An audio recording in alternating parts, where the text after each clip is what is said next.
Hello friends, welcome back to my channel. போன வீடியோவில் நம்ம செமி பட்டியால பேண்ட் எப்படி கட் பண்ணுறதுன்னு பார்த்தல, அதோட ஸ்டிச்சிங் வீடியோ தான் இன்னைக்கு பாடுறேன். செமி பட்டியால பேண்ட்டு ஃபர்ஸ்ட்டு எப்படி என்ன பண்ணணுன்னா, இப்போ நம்ம ஃபர்ஸ்ட்டு கட் பண்ணி வச்சிங்க கட்டிங் வீடியோ பார்க்காதவங்க ஃபர்ஸ்ட்டு கட்டிங் வீடியோ பாருங்கள், அதுக்கப்புறம் இந்த வீடியோ பாருங்கள். ஏன்னா எடுத்தோடனே இது பார்த்தோன்னா உங்களுக்கு ஒன்றும் புரியாது.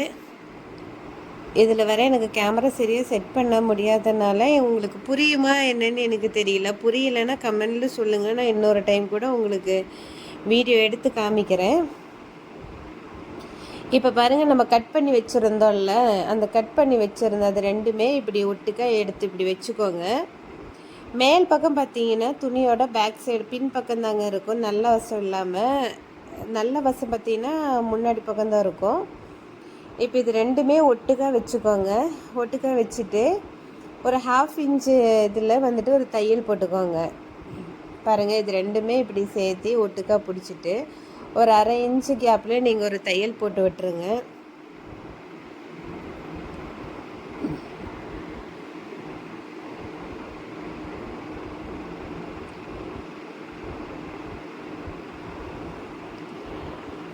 ஆக்சுவலி நான் இது என்னோடய மிஷின் பக்கத்திலேயே வச்சுட்டு செட் பண்ணி நானாக எடுத்துகிட்டு இருந்தனால உங்களுக்கு எந்த அளவுக்கு அது புரியுங்கிறது எனக்கு தெரியல. எங்கேயாவது புரியல அப்படின்னா என்கிட்ட கேளுங்க, நான் உங்களுக்கு எக்ஸ்பிளைன் பண்ணுறேன். இப்போ ஒரு டைம் தையல் போட்டுட்டு இன்னொரு தையல் கூட போட்டுக்கோங்க, இல்லாட்டி சீக்கிரமாக உங்களுக்கு பிரிஞ்சு வந்துடும். இப்போ இன்னொரு டைம் கூட தையல் போட்டுட்டு இதே மாதிரியே இன்னொரு பக்கமும் இப்படி தையல் போட்டு விட்டுருங்க. பேண்ட்டு பொறுத்த வரைக்கும் எப்போவுமே தைக்கிறது ரொம்ப ஈஸி தாங்க. அதனால் நீங்கள் ஒரு டைம் இல்லை 2-3 டைம் விடாமல் ட்ரை பண்ணுங்கள். அப்போ உங்களுக்கே தெரியும் என்ன பண்ணுறது, இது எப்பட்றா இது அப்படிங்கிறது உங்களுக்கே நல்லா தெரியும். பாருங்கள், அப்போ அந்த பக்கம் தையல் போட்டுட்டு இப்போ இதே மாதிரி இந்த பக்கமும் தையல் போட்டு விட்டுருங்க. இங்கேயுமே 2 தையல் போட்டு விட்டுருங்க. இப்போ எங்கிட்ட இருக்கிறது பார்த்தீங்கன்னா சிங்கிள் மிஷின் தாங்க, அந்த சின்ன மிஷின் சொல்லுவோம்ல, அந்த சின்ன மிஷின் தாங்க. அதனால் எனக்கு இதில் ஓவர்லாக்கெல்லாம் பண்ண முடியாது. ஸோ என்ன ஓவர்லாக் பண்ணாதவங்க என்ன பண்ணுவாங்கன்னா, இப்போ தையல் போட்டிருக்கிறல்ல இந்த இடம் இப்படி ரெண்டாக பிரிச்சுட்டு மீன்ஸ் இப்படி இந்த மாதிரி எடுத்துட்டு 2 பக்கமும் வேணால் நீங்கள் மடிச்சு அடிச்சேன்னா உங்களுக்கு அந்த ஃபினிஷிங் கிடைக்கும். எந்த ஒரு ஓவர்லாக்கும் நீங்கள் பண்ண தேவையில்லை, இப்படி மடித்து கூட அடிக்கலாம். இப்போ நான் ரொம்ப கம்மியாக தானே தையலுக்கு விட்டுருக்குறோம். ஸோ பார்த்தீங்கன்னா நான் அந்த மாதிரி மடித்து தைக்கல, 2 பக்கமும் மடிக்கல, ஒரே பக்கமாக தான் நான் உங்களுக்கு மடித்து காமிக்கிறேன். ஆனால் நீங்கள் இப்படி 2 பக்கமும் மடித்து இப்படி தையல் விட்டுட்டு அப்படின்னா பார்க்கும்போது ரொம்ப நீட்டாக இருக்குங்க. எந்த ஒரு ஓவர்லாக்கும் பண்ண தேவையில்லை, எதுவும் இல்லை. இப்போ நான் பார்த்தீங்கன்னா இப்படி ஒரே பக்கமாக இப்படி மடித்து லேசாக தான் நான் தையல் விட்டுருக்கேன். லேசாக மீன்ஸ் ஒரு 1/2 இன்ச்சு தானே தையல் விட்டுருக்குறோம் நான். ஸோ அதுக்கு ஏற்ற மாதிரி நாங்கள் மடித்து தைச்சிட்டோம். இதே மாதிரி இன்னொரு பக்கமும் நான் அதே மாதிரி மடித்து தைக்கிறோம். மடித்து தைச்சாதாங்க கொஞ்சம் நீட்டாக இருக்கும், தையல் எல்லாம் வெளியே தெரியாமல் இருக்குன்னு வச்சுக்கே. அதுக்காக தான், வேறு எதுக்காகவும் இல்லை. நூல் பிரிஞ்சுட்டு வந்து தையல் தெரியறதெல்லாம் எந்த ஒரு இதுவும் இல்லாமல் உங்களுக்கு பார்க்குறதுக்கு கொஞ்சம் நீட்டாக இருக்கும். அதுக்காக தான் நான் இப்படி சும்மா லேசாக அப்படி மடித்து விட்டுட்டு ஒரு தையல் போடுறேன். இதே மாதிரி நீங்கள் இன்னொரு பக்கமும் 2 பக்கமும் நீங்கள் இதே மாதிரி தைச்சி எடுத்து வச்சுக்கோங்க. ஆனால் கன்ஃபியூஸ் ஆகிடாதீங்க, எது நல்ல பக்கம் எதுக்கு மோசமானதுன்ட்டுன்னு நீங்கள் கன்ஃபியூஸ் ஆகிடாதீங்க. இப்போ பாருங்கள் எவ்வளோ நீட்டாக இருக்குதுன்னு.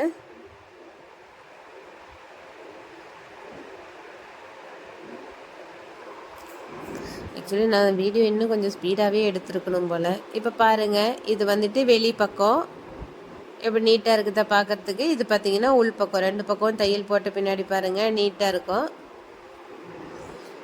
ஓகே, இப்போ இந்த இது முடிஞ்சிருச்சு. பேண்டோட 2 தையல் போட்டுட்டேன். இனி என்ன பண்ணணும்னா பேண்டோட கீழ் பக்கம் மடித்து தைக்கணும். நம்ம 1.5 இன்ச்சுக்கு நம்ம வந்துட்டு ஒரு நாச்சு போட்டு விட்டுருக்குறேன், ஏன்னா அதை மடித்து தைக்கிறதுக்காக. அந்த இடத்துல இந்த பேண்டுக்கு வைக்கிற கேன்வாஸ்ன்னு ஒன்று, இந்த மாதிரி ஒரு ரோல் நீங்கள் வாங்கி வச்சுக்கோங்க. இதுக்கு என்ன ஒரு ரோலே பார்த்தீங்கன்னா ஒரு 25 to 30 rupeesக்குள்ளே தான் வரும். இதே உங்களுக்கு நிறையவே தைக்கலாம், இந்த இதுலேயே ஒரு 10 பேண்டுக்கு மேலே தைக்கலாம். ஸோ நீங்கள் வந்துட்டு இந்த மாதிரி ரோல் வாங்கி வச்சுட்டு எந்த பக்கம் நான் அந்த 1.5 இன்ச்சுக்கு நான் ஒரு கட் போட்டு விட்டுருக்குது இல்லை, அந்த இடத்துல இந்த கேன்வாஸ் வச்சுட்டு அந்த துணி அந்த இருக்கிறதுல அதை பற்றி இப்போ பாருங்கள், இதை இப்படி மடித்து இப்படி ஒரு தையல் போட்டு விட்டுருங்க.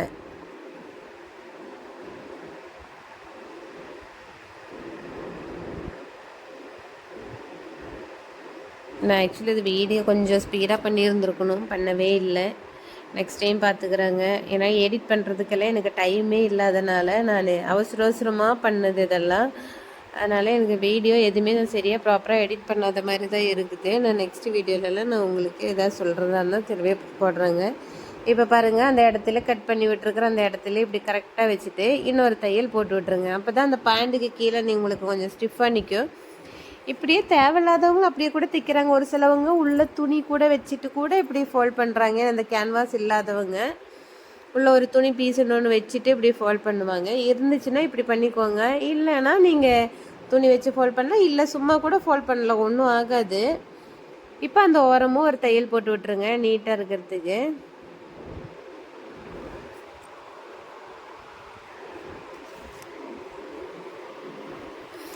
ஓரமாக தையல் போட்ட பின்னாடி நீங்கள் சென்டரில் கூட ஒரு தையல் போட்டுங்க. இல்லாட்டி ஒரு சுளுக்காக ஒரு மாதிரி இருக்கும். அதெல்லாம் எதுவுமே இல்லாமல் இருக்கணும்னா சென்டரில் கூட நீங்கள் ஒரு தையல் ஒன்று போட்டு விட்டுருங்க.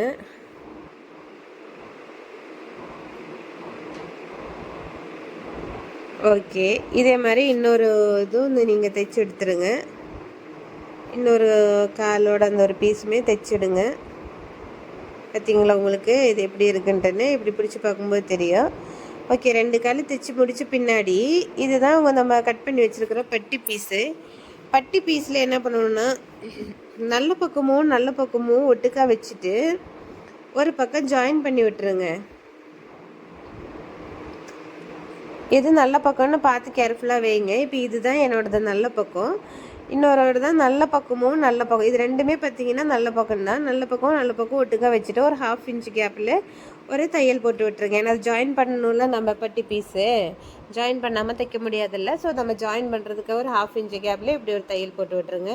ஒரு தையல் கிடையாது, திருப்பி வச்சுட்டு இன்னொரு தையல் கூட போட்டு விட்டுருங்க, தையல் பிரிஞ்சு வராமல் இருக்கிறதுக்கு. சேம் இதே மாதிரி அந்த பக்கமும் இன்னொரு பக்கமும் பார்த்தீங்கன்னா நீங்கள் இதே மாதிரி ஒரு 1/2 இன்ச் கேப்பில் இன்னொரு தையல் அதுலேயும் போட்டு விட்ருங்க. இப்போ நான் இது என்னன்னு பார்த்தீங்கன்னா சேம் அப்போ முன்ன காமிச்சல்ல தையல் தெரியாமல் இருக்கிறதுக்கு மடித்து தைக்கணுன்னு, அதே மாதிரி நான் இங்கேயுமே மடித்து தைச்சிருக்குறோம் அந்த மாதிரி.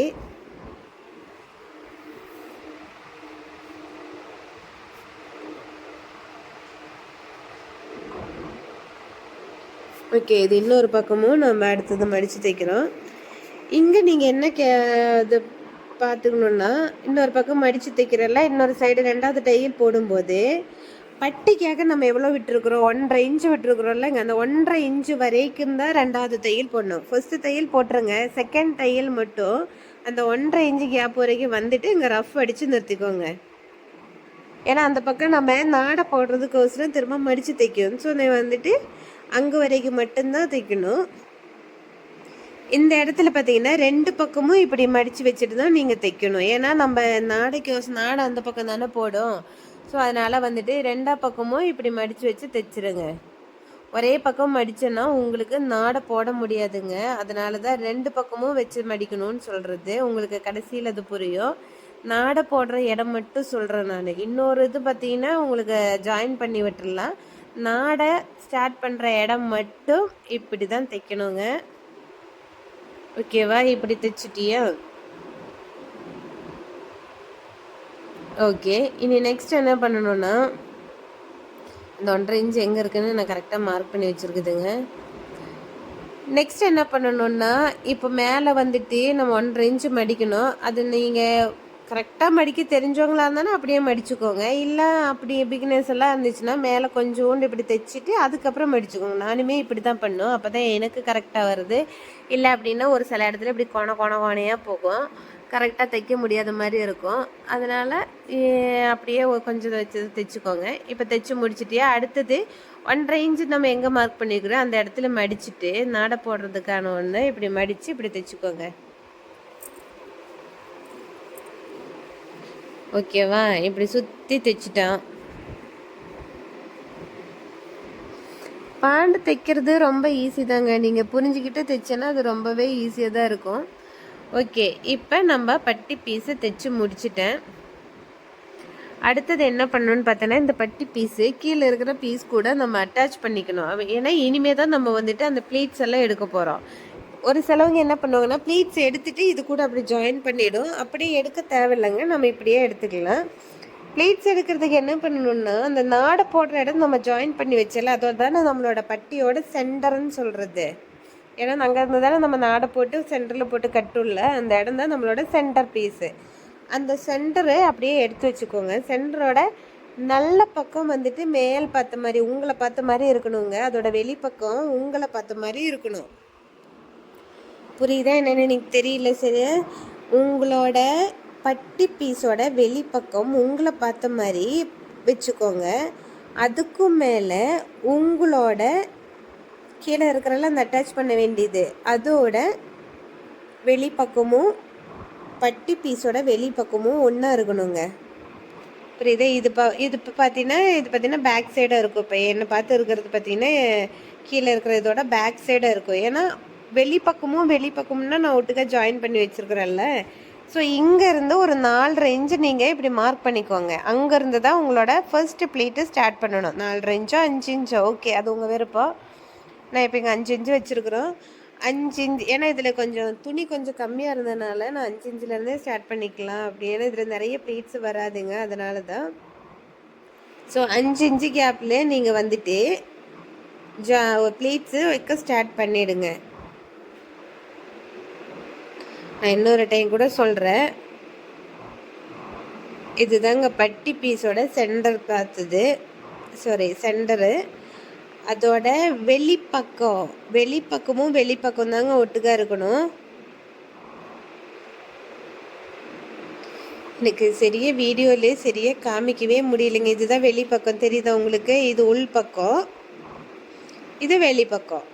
ஓகே, இது இப்படியே கீழே வச்சுருங்க. வச்சுட்டு கீழே இருக்கிற பீஸோட வெளிப்பக்கம் வந்துட்டு இது கூட அப்படியே ஜாயின் பண்ணிக்கோங்க. பாருங்கள், இதுதான் வெளிப்பக்கம். புரியுதா? இது உள்பக்கம், இது வெளிப்பக்கம். இந்த வெளிப்பக்கமும் அந்த வெளிப்பக்கமும் ஒட்டுக்கா வச்சு ஜாயின் பண்ணுங்க. பார்த்தீங்களா? இப்போ புரிஞ்சிருக்கும்னு நினைக்கிறேன்.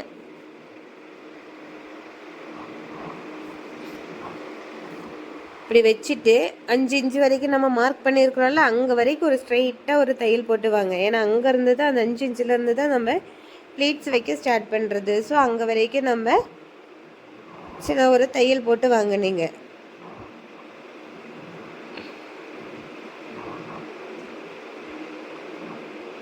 ஓகேவா? இப்போ இங்கேருந்து நீங்கள் ப்ளீட்ஸ் போட ஆரம்பிக்கலாம். உங்களுக்கு எவ்வளோ ப்ளீட்ஸ் வேணுமோ அவ்வளோ ப்ளீட்ஸ் நீங்கள் போடலாங்க. என்ன அப்படின்னா இப்போ ஒரு சென்டரில் வச்சு தானே நம்ம ஸ்டார்ட் பண்ணியிருக்கிறோம். இப்போது அதே பட்டி பீஸோட அடுத்த ஒரு சென்டர் இருக்குல்ல, இன்னொரு பக்கம் நம்ம ஜாயின் பண்ணியிருப்பேன்ல, அந்த ஜாயிண்ட் எடுத்துக்கோங்க. அதே மாதிரி கீழே பேண்டில் இன்னொரு ஜாயிண்ட் இருக்குல்லங்க, அந்த ஜாயிண்ட்டும் இந்த ஜாயிண்ட்டும் ஒட்டுக்கா வரணும். தைச்சி வரும்போது மாறி போயிடாதீங்க, இல்லைன்னா அந்த ஒரு இது நான் உங்களுக்கு பேண்ட் போடும்போது நல்லா இருக்காது. ஸோ இந்த ஜாயிண்ட்டும் அந்த ஜாயிண்ட்டும் ஒட்டுக்கா இருக்கணும். நீங்கள் என்ன பண்ணணும், அந்த இடத்துல ஒட்டுக்கா இருக்கணும்னு. இப்போ நான் தூக்கி கேமரா கொஞ்சம் ஹைட்டாக வச்சுருக்குறோம். இப்போ காமிக்கிறேன் பாருங்கள். பட்டி பீஸோட ஒரு ஜாயிண்ட் இருக்குல்ல, அதை எடுத்துக்கோங்க. பேண்டில் இன்னொரு பக்கம் நம்ம ஜாயின் பண்ணி வச்சுருக்குறோம்ல, அந்த ஜாயிண்ட் எடுங்க. எங்கே போச்சுன்னே தெரியுதுக்கிறேன் நான். பார்த்தீங்களா? இன்னொரு ஜாயிண்ட்டு. இந்த ஜாயிண்ட்டும் நீங்கள் கிட்ட ஏதாவது குண்டூசி ஏதாவது இருந்துச்சுன்னா அப்படியே ஒன்று இது பண்ணி வச்சுருங்க. அந்த குண்டூசி போட்டு வச்சுருங்க அந்த இடத்துல. ஏன்னா அதை எடுத்து வச்சுட்டு போட்டு வச்சுட்டு அப்படின்னா உங்களுக்கு ப்ளீட்ஸ் போடும்போது கொஞ்சம் ஈஸியாக இருக்குது. இல்லாட்டி நீங்கள் பாட்டுக்கு போட்டுகிட்டே வருவீங்க, எங்கே இருக்குது என்ன இருக்குன்னு ஒன்றும் தெரியாமல் நீங்கள் பாட்டுக்கு அப்படியே ப்ளீட்ஸ் போட்டு வரும். கடைசியில் பத்தாமல் போகும், திரும்ப பிரிக்க வேண்டியதாக வரும். இதே வேலையாக இருக்கும். ஸோ பின்னு போட்டு வச்சுட்டேன்னா உங்களுக்கே தெரியும் இந்த இடத்து வரைக்கும் தான் நம்ம ப்ளீட்ஸ் எடுக்கணும், அதுக்கு மேலே எடுக்கக்கூடாதுங்கிறது உங்களுக்கு தெரியும்ல. அதனால தான் பின்னு போட்டு வைக்க சொன்னோம். ஓகே, இப்போ நம்ம வந்துட்டு ப்ளீட்ஸ் எடுக்கலாமா? பின்னு போட்டு வச்சுட்டேன். இப்போ உங்களுக்கு எந்த அளவுக்கு அகலம் வேணுமோ, எந்த அளவுக்கு பெரிய சின்ன ப்ளீட்ஸ் வேணும்னா சின்ன ப்ளீட்ஸ் வச்சுக்கோங்க, இல்லை ஓரளவுக்கு பெருசு வேணும்னா பெருசாக வச்சுக்கோங்க. அது ஏன்னா உங்கள் விருப்பம் தான் அது. ஏன்னா இது இப்போ பாருங்கள், அந்த பின்னு போட்டனால இவ்வளோ தான், இந்த துணியெல்லாம் நம்ம இதுக்குள்ளே வைக்கணும். ஸோ அதுக்கேற்ற மாதிரி நம்ம ப்ளீட்ஸை நாம் தான் அட்ஜஸ்ட் பண்ணி வைக்கணும். இந்த வீடியோ சரியே எடிட் பண்ணாதனால எனக்கு எவ்வளோ நேரம் ஆகுது பாருங்கள். உங்களுக்கே கடுப்பாகும்னு நினைக்கிறேன் இந்த வீடியோ பார்த்துட்டு. அப்படின்னா கொஞ்சம் பொறுத்துக்கோங்க, நான் நெக்ஸ்ட் வீடியோவில் கரெக்டாக எடிட் பண்ணி உங்களுக்கு காமிக்கிறேன். ஓகே, இப்போ உங்களுக்கு ஏற்ற மாதிரி உங்களுக்கு எந்த அளவுக்கு ப்ளீட்ஸ் வேணுங்கிறத பார்த்து நீங்களே போட்டுகிட்டே வாங்க.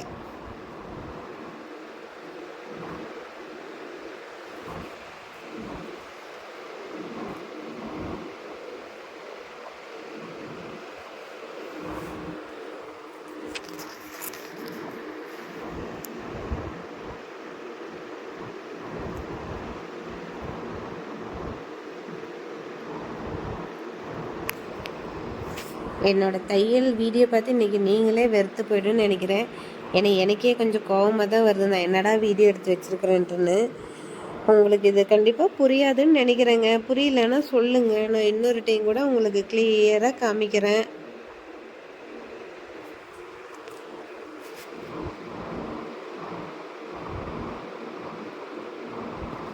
பாருங்க, இப்போ இப்படி எடுத்து வரும்போது உங்களுக்கு நிறைய ப்ளீட்ஸ் கிடைக்கும். நல்லா பட்டியால் நல்லா அழகாக இருக்கும்.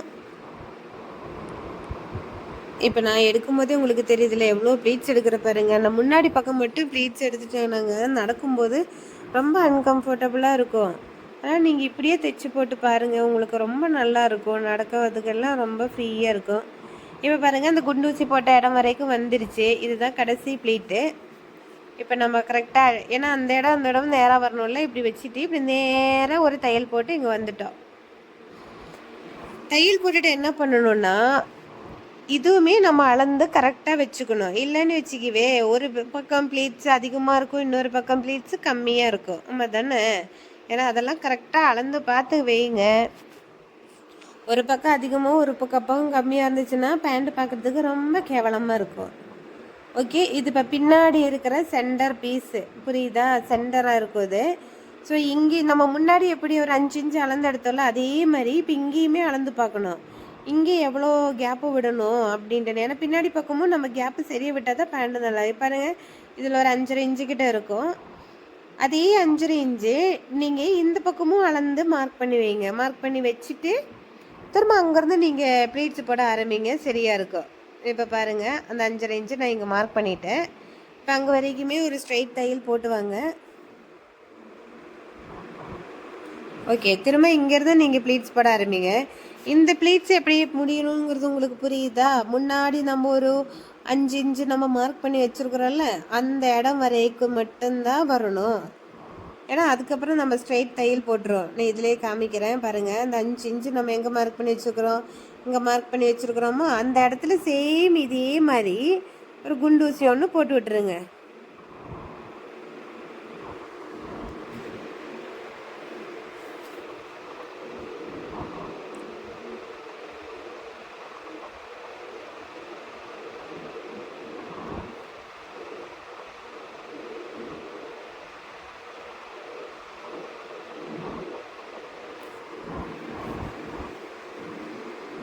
ஓகே, நமக்கு எந்த அளவுக்கு அந்த இடத்துக்கு நம்ம மார்க் பண்ணி வச்சுக்கிறோம்ல, அந்த இடத்துல நம்ம இது பண்ணிவிட்டு திரும்ப சேம் அதே மாதிரி பழைய மாதிரி ப்ளீட்ஸ் போட்டுவாங்க. இப்படி போட்டு வரும்போது உங்களுக்கு பேண்ட்டு தைக்கிறதும் ஈஸியாக இருக்குங்க, சீக்கிரம் வேலையும் முடிகிற மாதிரி இருக்கும். ஓகே, இப்போ ப்ளீட்ஸ் போட்டுகிட்டே வாங்க.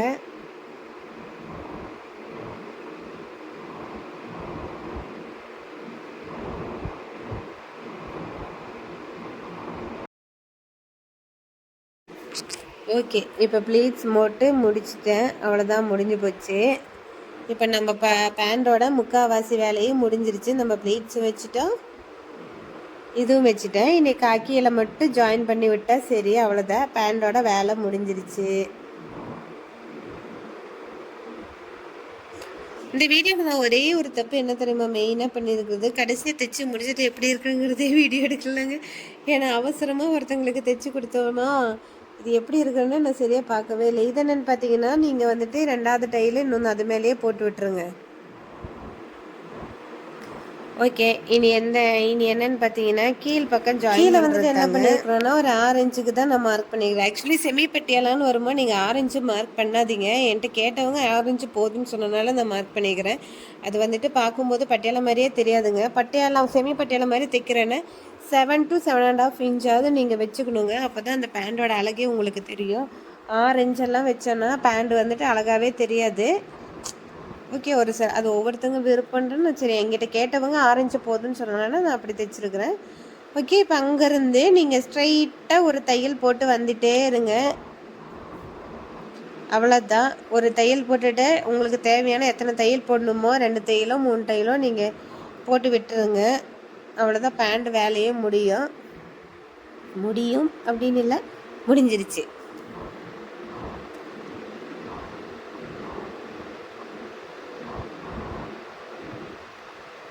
பாருங்கள், ஸ்ட்ரைட்டாக போட்டு ஒரு தையல் போட்டு விட்டுட்டு இன்னொரு தையலும் உங்களுக்கு ஒரு தையலோ 2 தையலோ எத்தனை தையல் வேணுமோ அத்தனை தையல் நீங்கள் போட்டு விட்டுருங்க.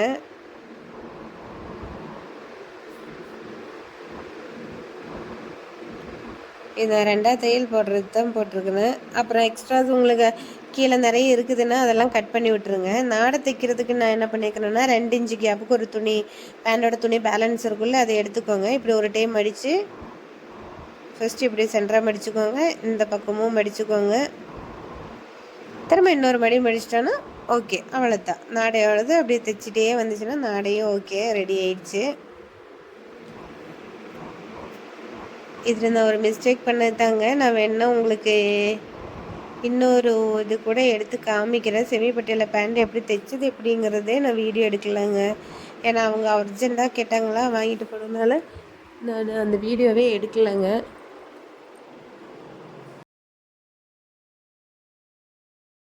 இந்த வீடியோவில் உங்களுக்கு ஏதாவது புரியலைன்னா கேளுங்க, எனக்கு கமெண்ட் பண்ணுங்கள். கண்டிப்பாக நான் உங்களுக்கு இன்னொரு டைம் கூட எக்ஸ்பிளைன் பண்ணுறேன். கரெக்டாக வீடியோ எடுத்து கூட நான் உங்களுக்கு எக்ஸ்பிளைன் பண்ணுறேன். ஓகே, நெக்ஸ்ட் வீடியோவில் பார்த்துக்கலாம். பாய்.